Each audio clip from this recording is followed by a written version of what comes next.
Hey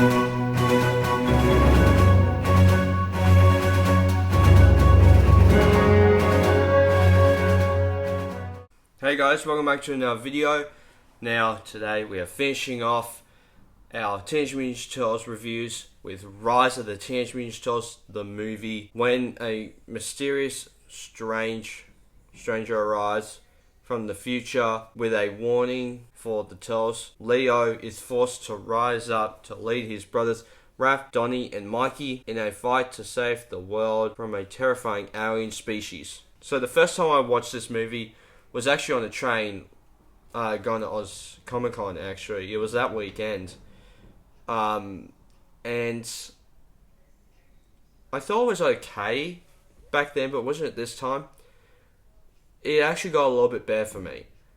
It's interesting that the movie opens with the crane winning, and Michelangelo and Leonardo seeing Casey Jones back in time to basically go back in time to their past selves and go like, hey look, this war needs to begin now.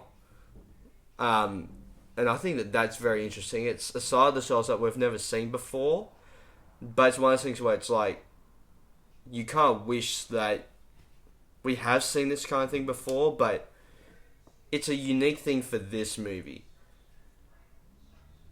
I love the voice acting in this movie. The only thing that kind of throws you off about the voice acting is that in the opening scene you're like, that's Ben Schwartz, and that's when you hear them in the opening, it's like, I wish that they got different voices so they can be a bit more older and grizzled, but I thought that they do a great job at doing the Turtles. I think that they're great, and I really dig the animation style of this movie. The animation style allows you to have different types of fight scenes, especially because they have the mystic weapons now. And because of those mystic weapons, allows you to have different strategies of how to choreograph the fight scenes with Leo's portal swords and Donatello's tech bow and Mikey and Raph's energy powers that come out of their weapons type thing. I really dig that. And I think it's interesting that the portrayal of the Krang in this movie is very interesting too. Because Krang to me is always one Krang, like in Ninja Turtles Out of the Shadows or the 1980s Ninja Turtles series. Or even multiple Krang, or like Krang bots, multiple Krang bots from the 2012 Nickelodeon show. But this one is more like, we have the main Krang that takes orders, and one likes to kill people, and the other doesn't talk and just kills people. But the interesting thing is that they're all related, so they're all family members. So this Krang has a brother and a sister. I thought that was very cool, that actually giving them a connection.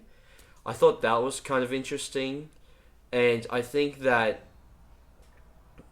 having that gives it more of an interesting thing to kind of portray the Krang in the Rise of the Ninja Turtles world.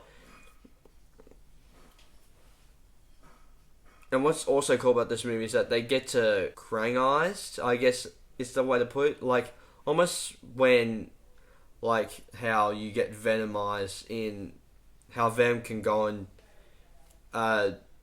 different people, or like how, okay, this is a bit of an obscure thing, but how in Disney Infinity, the Venom in that puts Venom in different people, so they become bad Venoms. That's kind of what they do with Raph in this movie, because the Krang take Raph captured, and they actually like put like their ooze into him, and he becomes bad for the last part of the movie. And that's actually one of the more interesting ideas for Krang, because Krang is normally just seen down in the Mandroid and controlling like the behind the scenes, or they are more like there's multiple Krang bots, and then you have someone like a Krang subprime like in 2012, and then you have the Commander crane from 2012.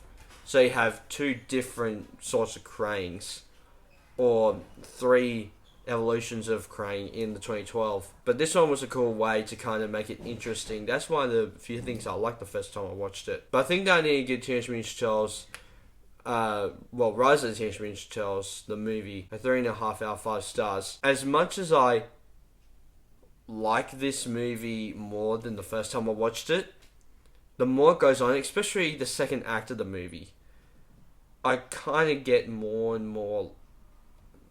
I lose more interest in the movie, because there are elements or scenes that made me get me sucked back in. But I think that, and this is a problem that I kind of had with the 2007 Turtles, and probably gonna have an issue with when we get to the Mutant Mayhem Turtles, is that I prefer things like Marvel, DC, Ninja Turtles, Transformers, Power Rangers, and that sort of stuff to be live action. When they come out with something like an Into the Spider-Verse or Rise of the Ninja Turtles or Mutant Mayhem or something like that, I'm just like, come on. This would have been so interesting to have in live action. But because they've already set up the universe of Rise, they don't necessarily want to lose that audience. So, that's all. So guys, please hit the like button down below if you haven't already. Hit subscribe, also hit the little bell icon to get notified future videos I make. I'll see you guys next time. Take care. Bye. Hey there. Subscribe to my channel.